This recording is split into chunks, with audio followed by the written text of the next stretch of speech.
Welcome to our channel. Back to Niger Matters TV.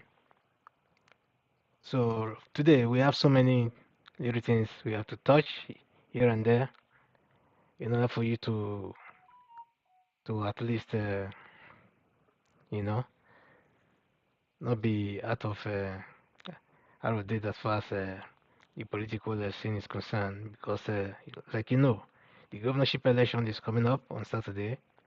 Also they want us to believe. So we hope that they are able to carry it out as they promise. Although, but there are some little things that are already coming up, and people start to get very apprehensive somehow. The one that I just saw now is baffling because it has to do with the governorship election coming up, and this one is happening in Adamawa State. A candidate of the APC by name Binani is involved in a deal with the Inec chairman. And this is very dangerous, actually, for the Nigerian, politics. How can a candidate who is contesting for an election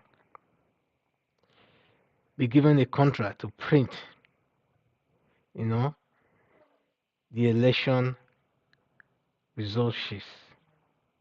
I don't understand what that actually means, because to me, this is not news anymore. That when you give power to some set of people in Nigeria, or they seem to have power, being it in the ministry or in any government parastatals. I've always said these things in most of my videos. They just take it as if it's their own birthright, as if it's their mother's own garden or kitchen, and they do with it whatever thing that they please. Even if you are complaining, they don't seem to care, because I think they be made to believe that that position is theirs, for keep. So it's happening again now in another form. So this one is very, very plain. Like in the EFCC, it happens. Anywhere you see them, it happens. When they are there, whatever thing that you say, they don't care. They don't care about the constitution. They don't care about the laws that keep them there or that guide them in that area where they supposed you know, to hold sway and what have you. So now this is a printing press, you know, that is believed to be owned by this Adamawa State governorship candidate of the APC, the same APC again. They call him Aishatu Binani. So this is the contract that was awarded to her: 438 million 372,649 naira to print election result sheets for the 2023 general elections. So when they say general elections, which means maybe this woman was even involved in the presidential as well. So, so we now understand that this printing press is owned by her, you know, and that Inec struck this deal with her. So this development is very, very worrisome, because a lot of people are already, worried about the situation, which means the election that has not been conducted has already been compromised. That's what it seems now, So, but however, he said the development was planned, as planned was contained in the contract document, which were signed by the INEC Secretary, Rus Oriaran Anthony, and obtained by Sahara reporters on Wednesday. According to the document, Binani Printing Press was awarded this sum, so it's 438 million 372,649 naira to print elections results for the forthcoming governorship polls. So just imagine that. So details obtained from the contract For the contract documents cited by Sahara, revealed that the printed result sheets were meant for 7 states, which include Jigawa, Kaduna, Kebbi, Kaduna, Kano, Zamfara, and Sokoto. So what are they trying to tell us? That the one for Adamawa is not inclusive. That has to do with the north central and the northwest, etc. And not not the north. Let me see again. Because yes, all that I see, all the states that I see here are from the northwest. So why Adamawa is from the northeast? So that's what they are trying to make us believe. Anyway, but that is that. That's the story for another day. Because I just want to use this thing to rub your ear. Because when things are happening like this, they start to wonder, how come is there no law in that country again that has to be, that has to be obeyed by certain individuals?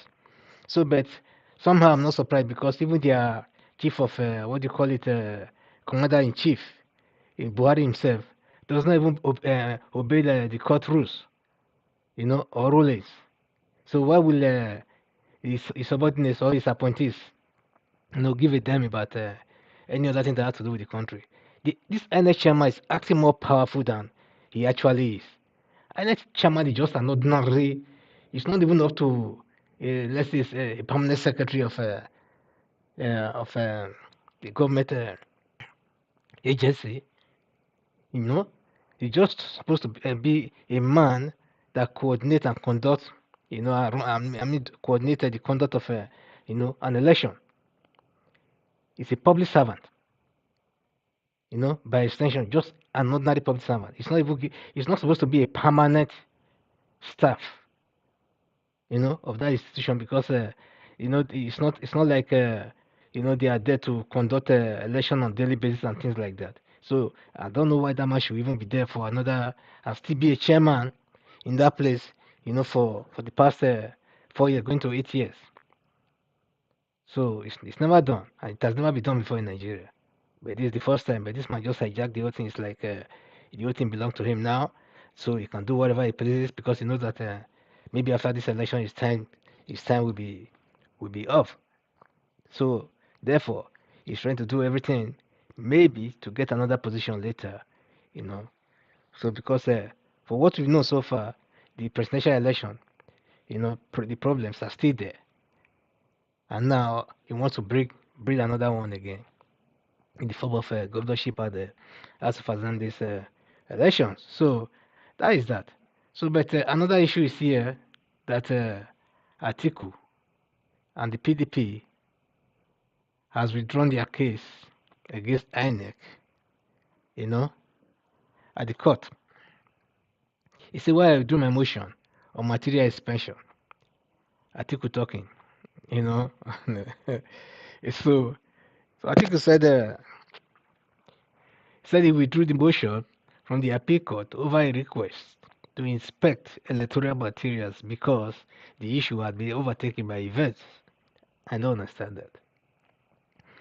You ask for something, you be granted.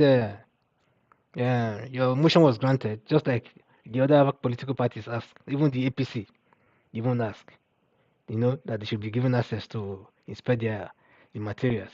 But now, all of a sudden, this man just turned around 2, 3 days later to say now he's withdrawing, his motion. So, but that seems to, you know, bring in some kind of speculations, in the policy because a lot of people now start to think that yes, this man is up to something, and that thing is not good. So what that means now is that people are beginning to speculate that maybe Atiku knows that he never even came second. That even if he's given, you know, let's say access to go and check this, or maybe he has already, spied in to see that the whole thing was not even leading anywhere. That that he actually, lost woefully.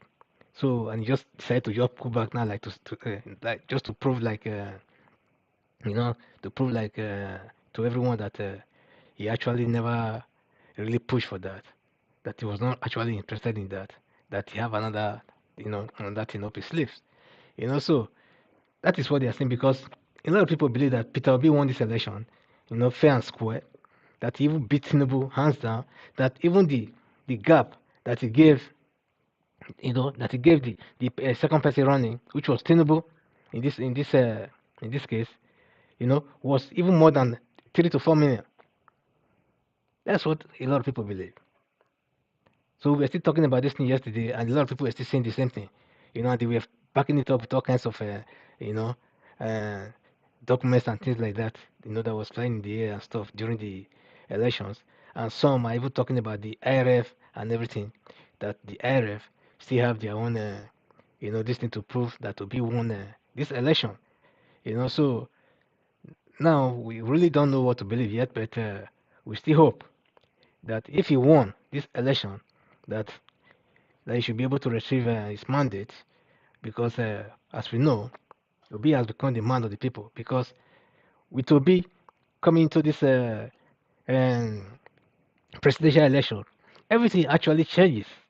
The Nigeria political terrain changes, and I think it will change for good because this Nigeria was becoming this two political uh, horse race, you know, for all these years.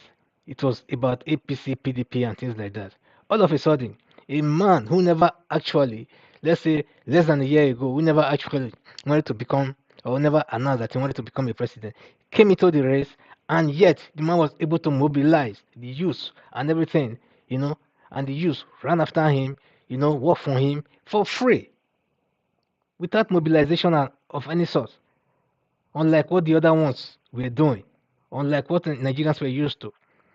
You know, this man will go out on his own to go to somewhere, and before you know it, then the youth will just mobilize by shouting his name. Then before you know it, everywhere is filled up. The crowd that you see, the mammoth crowd that you see, and stuff like that. Until today, even after the election, still this man still go out and they spot him. The same thing still happened over and over again. So it has really shown that this man is actually the people's choice. Because I don't think that the other candidates can boast of the kind of mammoth crowd that this man pull everywhere that he goes to. So because the youth see him as a symbol of hope, you know, that's the actual, that's the, the truth behind the whole matter as it is. So um, what we are hoping is that whatever it is, that the court will be able to, you know, right the wrong, and at the end of the day, so we'll be able to see, the light at the end of the tunnel. So that's what we are hoping for. So all these things that is happening now are just some indications to show that something actually went wrong that these people only knew about, you know, and they are not letting it out to the public yet. But soon, we will still know what actually transpired. So in the statement, Abubakar said that the Inec had already granted him access to inspect the material, hence his withdrawal of the motion. I've never heard anything like that before. You are granted the motion, then go ahead and inspect. So why all of a sudden are you withdrawing, this whole thing? So, but then he said the clarification was important following insinuations and mischievous reporting of the withdrawal of the application for the INEC to grant access to his legal team and the PDP on the inspection of the document related to the 25th February presidential election. So that is it. So it's left for you to disseminate and tell us what you think about this whole thing. So but that's my own, cup, for this very news as it comes. So the whole thing is so surprising, but Nigerians, I don't know. I think our people are not sleeping anyway, so they know how to disseminate informations when it comes to things like this, because we know how the system do work before. But Obi has come to change all that, So, but it won't be easy. But we hope that sooner or later, the people we come out or emerge victorious. in all of this. So thank you for watching, and Nigel Matters TV, and please try to subscribe to our channel. We hope you do, and give us a thumbs up, and like our videos, and share. So ladies and gentlemen, that is all we have for now, and I'm coming back again in another take. So thank you, and stay on, stay blessed. Bye.